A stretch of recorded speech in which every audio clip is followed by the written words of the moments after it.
Sabah Badaki, the Global Girl, in the Ask the Global Girl series. This is where you get to send in your questions to me and I answer them on how you can take your business international. So where we're going to be answering the question today is on how do I know if my business is ready? How do I know if my business is even ready to go international? And so the first thing I would ask you is, have you already proven your business model in the locale where you are, in the country where you are? Now, I'm not saying that you have to be the national brand or a regional brand, but have you been able to have a consistent cash flow on the current business that you are actually operating? And this is super important because you want to already work out all the kinks and all the whatever returns. If you have a product, if your product, you want to also make sure the sizing is correct. You want to make sure already that there is a customer demand. It's something that people like. You also want to understand already if people not only are interested in your product, what are your best-selling colors? If you're manufacturing something, what is the actually assembly line looking like? What is the best way to actually work your factory? So whatever it is, if it's food products, do people like it salty? Do they like it sweet? Is it supposed to be tender? Should it be tough? All those things you want to work out before you start sending your product international. Now, one thing I do want you to bear in mind is, especially when we're talking about food products, their taste buds will change from region to region, country to country. I don't know if any of you have ever been to the World of Coke, but here in Atlanta, Georgia, we have the World of Coke. And if you ever go there and you taste the Cokes, this same Coca-Cola made by the same bottling company, when they take it from different countries, the taste changes to suit that country. And so that's one thing you do want to do your research on if you're talking about food. Is this a country that really loves spicy food? Is this a country that really loves salty food? Is this a country that loves sugar? These are some things you want to know.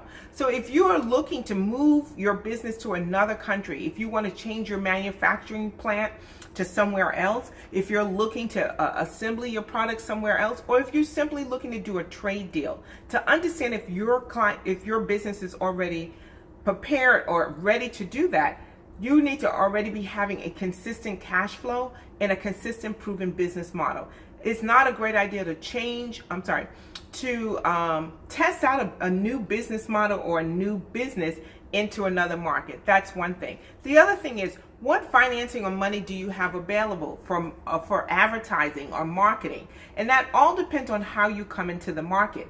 And so I talked about in our other video on is my product good for another country? I talked about the different ways you can go into a country. So depending on how you go in, you're going to definitely need to have advertising money. You're going to need to have marketing money. And if you're opening up a factory, you're going to need to have the money to go ahead and get that factory going, for licenses. And so you want to think about that financial aspect. A lot of times entrepreneurs come and talk to me and they would love to go international and I would love to take them.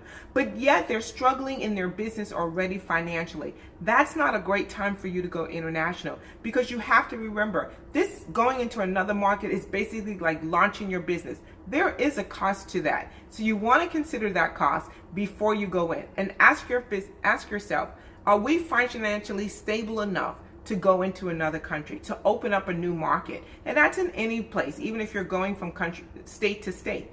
Are we actually stable enough to be able to do that? So those are just my tips today on how do you know if you're ready. Do you have a proven business market? What's your business model for going into another country? And the third one is, are you financially stable? I'm Sabah Badaki, the Global Girl, and this is Ask the Global Girl series. If you have a question, make sure you put that question in the comments. Send me a mail. I would love to have your question and I would love to answer it for you. Have an amazing day.